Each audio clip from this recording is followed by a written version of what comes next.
बहुत समय पहले की बात है। एक गांव में एक बूढ़ी औरत रहा करती थी। उस बूढ़ी माँ का एक बेटा भी था, जिसका नाम रामनाथ था। रामनाथ धन कमाने के लिए परदेश चला गया।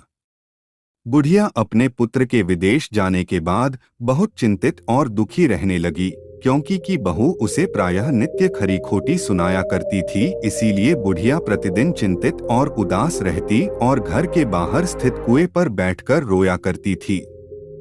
बुढ़िया का यह क्रम रोज चलता रहा। एक दिन कुएं में से दिए की माँ नामक एक स्त्री निकली और उसने बुढ़िया से पूछा, बूढ़ी माँ, तुम इस तरह बैठकर क्यों रोती हो? तुम्हें किस बात का कष्ट है? तुम मुझे अपना दुख बताओ, मैं तुम्हारे दुख दूर करने का प्रयत्न करूंगी। बुढ़िया ने उस स्त्री का प्रश्न सुनकर कोई भी जवाब नहीं दिया और रोती ही रही। दिए की माँ बार बार एक प्रश्न दोहराई जा रही थी। वह बुढ़िया इस बात से झुंझुला उठी। उस बुढ़िया ने दिए की माँ से कहा, तुम मुझे बार बार ऐसा क्यों पूछ रही हो? क्या सचमुच ही तुम मेरा दुख जानकर उसे दूर कर दोगी? बुढ़िया की बात सुनकर दिए की माँ ने उत्तर दिया, मैं अवश्य ही तुम्हारे कष्टों को दूर करने का प्रयत्न करूंगी। बुढ़िया ने दिए की माँ का ऐसा आश्वासन पाकर कहा, मेरा बेटा कमाने के लिए परदेश चला गया है। उसके पीछे मेरी बहू मुझे बहुत बुरा भला कहती रहती है। यही मेरे दुख का कारण है। बुढ़िया की बात सुनकर दिए की माँ ने कहा, यहाँ के वन में संकटा माता रहती है। तुम अपना दुख उनसे सुनाकर कष्ट से छुटकारा पाने के लिए प्रार्थना करो। माँ बहुत दयालु हैं, दुखियों के प्रति बहुत सहानुभूति रखती हैं। निसंतानों को संतान, निर्धनों को धनवान, निर्बल को बलवान और अभागों को भाग्यवान बनाती हैं। उनकी कृपा से सौभाग्यवती स्त्रियों का सौभाग्य अचल हो जाता है। कुंवारी कन्याओं को अपने इच्छित वर की प्राप्ति होती है। रोगी अपने रोग से मुक्त होते हैं। इसके अलावा जो भी मनोकामना हो वह सभी को पूरा करती हैं, इसमें कोई भी संदेह नहीं है। दिए की माँ से ऐसी विलक्षण बात को सुनकर बुढ़िया संकटा माता के पास गई और उनके चरणों पर गिरकर विलाप करने लगी। संकटा माता ने बड़े ही दयालु होकर बुढ़िया से पूछा, बुढ़िया, तुम किस कारण इतने दुख से बार बार रोती रहती हो? बुढ़िया ने कहा, हे माता, आप तो सब कुछ जानती हो, आपसे तो कुछ भी छिपा नहीं है। आप मेरे दुख को दूर करने का आश्वासन दे तो मैं अपनी दुखद गाथा आपको सुनाऊं। बुढ़िया की बात सुनकर संकटा माता ने कहा, मुझे पहले अपना दुख बताओ, दुखियों का दुख दूर करना ही मेरा काम है। संकटा माता के ऐसा कहने पर बुढ़िया ने कहा, हे माता, मेरा लड़का परदेश चला गया है। उसके घर में ना रहने से मेरी बहू मुझे बहुत तरह तरह की सुनाया करती है। उसकी बातें मुझसे सहन नहीं होती। इसी कारण परेशान होकर मैं बार बार रोया करती हूँ। बुढ़िया की इस दर्द भरी कथा को सुनकर संकटा माता ने कहा, तुम घर जाकर मेरे लिए मन्नत मनौती मांगकर मेरी पूजा करो, इससे तुम्हारा लड़का सकुशल घर वापस आ जाएगा। मेरी पूजा के दिन सुहागन स्त्रियों को आमंत्रित कर उन्हें भोजन कराना। ऐसा करने से तुम्हारा लड़का अवश्य ही तुम्हारे पास आ जाएगा। संकटा माता के कहे अनुसार उस बुढ़िया ने मनौती मांगकर पूजा की और सुहागिन स्त्रियों को भोजन के लिए आमंत्रित किया। परंतु विचित्र बात यह हुई, जब बुढ़िया ने स्त्रियों के लिए लड्डू बनाने शुरू किए तो उससे 7 की जगह 8 लड्डू बन गए। इस बात से बुढ़िया बहुत ही असमंजस में पड़ गई। ऐसा होने का क्या कारण है? कहीं मुझसे गिनने में तो गलती नहीं हो रही, अथवा अपने आप 8 लड्डू बन जाने का कोई अन्य कारण है। उसी समय संकटा माता एक वृद्ध स्त्री के रूप में बुढ़िया के सामने प्रकट हुई और बुढ़िया से पूछा, क्यों बुढ़िया, आज तुम्हारे यहाँ कोई उत्सव है क्या?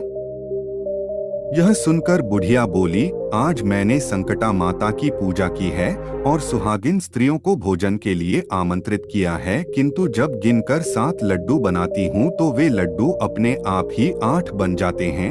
मैं इसी बात से चिंता में पड़ गई हूँ। बुढ़िया की बात सुनकर संकटा माता ने कहा, क्या तुमने किसी बुढ़िया को भी आमंत्रित किया है? बुढ़िया कहने लगी, नहीं, मैंने ऐसा नहीं किया, परंतु तुम कौन हो? संकटा माता ने कहा, मैं बुढ़िया हूं, मुझे ही आमंत्रित कर लो। ऐसा सुनकर बुढ़िया ने उस बुढ़िया रूपधारी संकटा माता को भोजन के लिए आमंत्रित कर लिया। इसके बाद बुढ़िया के घर पर सभी आमंत्रित सुहागनें आ पहुंची और बुढ़िया ने सबको लड्डू तथा अन्य मिठाई आदि का भोजन कराया। इससे संकटा माता उस बुढ़िया पर बहुत प्रसन्न हुई और माता की कृपा से उस बुढ़िया के बेटे के मन में अपनी माता और पत्नी से मिलने की इच्छा उत्पन्न हुई और वह अपने घर के लिए चल दिया। कुछ दिन बीतने के बाद वह बुढ़िया संकटा माता की पूजा कर सुहागिनों को भोजन करा रही थी कि किसी ने उसके लड़के के आने की सूचना दी, लेकिन बुढ़िया अपने काम में लगी रही। उसने कहा, लड़के को बैठने दो, मैं सुहागिनों को जिमा कर अभी आती हूँ। लड़के की बहू ने पति के आने का समाचार सुना। उसी क्षण पति के स्वागत के लिए तुरंत घर की ओर चल दी। लड़के ने अपनी पत्नी को देखकर मन में सोचा कि मेरी स्त्री मेरे प्रति कितना प्रेम रखती है, जो खबर पाते ही मुझसे मिलने आ गई, परंतु मेरी माँ को मुझ पर जरा भी प्रेम नहीं है। मेरे आने की खबर पाकर भी मेरी माँ मुझसे मिलने नहीं आई। जब पूजा का काम समाप्त हो गया, सभी सुहागिनें भोजन करके अपने अपने घर को लौट गई। बुढ़िया अपने बेटे से मिलने के लिए उसके पास पहुंची। माँ के आने पर लड़के ने पूछा, माँ अब तक कहाँ थी? माँ ने कहा, बेटा, मैंने तुम्हारी कुशलता के लिए संकटा माता से मनौती मांग रखी थी, उसी को पूरा करने के लिए सुहागनें जिमा रही थी। संकटा माता की कृपा से उसका मन अपनी पत्नी से हट गया। उसने माँ से कहा, माँ, या तो मैं यहाँ रहूंगा या यह रहेगी। बुढ़िया ने कहा, बेटा, तुम्हें मैंने बड़ी कठिन तपस्या से पाया है, इसीलिए तुम्हें छोड़ नहीं सकती, इसीलिए चाहे बहू का त्याग भी करना पड़े मैं कर सकती हूँ। अतः लड़के ने अपनी स्त्री को घर से निकाल दिया। घर से निकलकर बाहर आई तो बहुत दुखी मन से एक पीपल के पेड़ के नीचे बैठकर रोने लगी। एक राजा उधर से जा रहा था। उसे रोता देखकर राजा रुका और पूछा, तुम क्यों रो रही हो? तब उसने अपनी सारी व्यथा राजा को कह सुनाई। राजा ने कहा, आज से तुम मेरी धर्म बहन हो, इसीलिए रो मत, मैं तुम्हारे सभी कष्टों को दूर करने का प्रयास करूंगा। यह कहकर राजा उस स्त्री को अपने महल में लेकर आ गया। महल जाकर राजा ने रानी को सारी कथा सुनाई और रानी को कहा, देखो, आज से मेरी यह धर्म बहन है, इसी महल में रहेगी और इसको किसी भी प्रकार का कष्ट नहीं होना चाहिए। राजा के यहाँ पहुंचकर कुछ दिन बाद धर्म से प्रेरित होकर रामनाथ की स्त्री ने भी संकटा माता का व्रत आरंभ कर दिया और संकटा माता के निमित्त सुहागिनों को भोजन कराने के लिए आमंत्रित किया। उसने रानी को भी आमंत्रित किया। जब सभी सुहागिनें लड्डू खाने लगी तो रानी ने कहा, मुझे तो रबड़ी, मलाई और स्वादिष्ट मिष्ठान ही हजम होते हैं, यह पत्थर समान लड्डू कैसे हजम होंगे? ऐसी अवहेलनापूर्ण बातें कहकर रानी ने लड्डू खाने से मना कर दिया। कुछ समय बाद संकटा माता की कृपा से रामनाथ अपनी पत्नी को खोजते हुए राजा के महल में आया। वहां आकर अपनी पत्नी को संकटा माता की पूजा करते हुए देखा तो संकटा माता को हाथ जोड़कर प्रणाम किया और अपनी पत्नी से कहा, प्रिय, मेरे अपराध को क्षमा करो। पत्नी ने कहा है, नाथ, यह सब प्रारब्ध से ही होता है, इसमें आपका कोई दोष नहीं है। आप मेरे ईश्वर रूप हो, मेरे ही अपराध को क्षमा करें। यह कहकर दोनों ने विधि पूर्वक संकटा माता व्रत कथा सुनी, संकटा माता की पूजा की। पूजा को समाप्त कर सुहागिनों को जिमा कर दोनों पति पत्नी अपने घर की ओर प्रस्थान के लिए तैयार हुए। जाते समय रामनाथ की स्त्री ने राजा रानी से कहा, जब मुझ पर दुख पड़ा था तो आप लोगों ने धर्म बहन बनाकर मुझे आश्रय दिया था। यदि आपको किसी भी तरह की सहायता की आवश्यकता हो तो मेरी कुटिया में निसंकोच चले आना।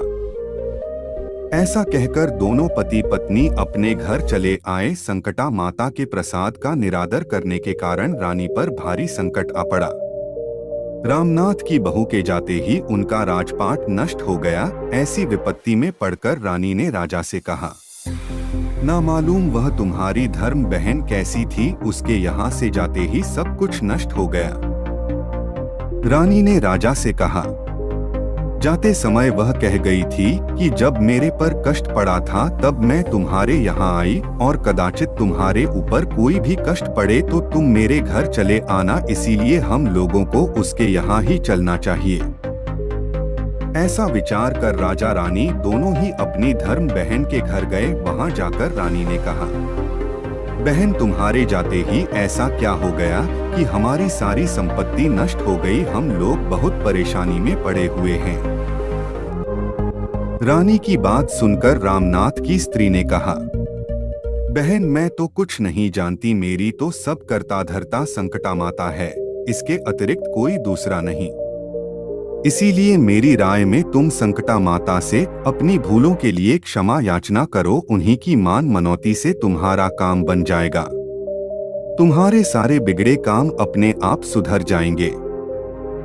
रामनाथ की स्त्री की बातें सुनकर रानी ने श्रद्धा भक्ति से संकटा माता का व्रत किया और सुहागिनों को जिमाकर अनजाने में हुई अपनी सब भूलों के लिए संकटा माता से बार बार क्षमा मांगी।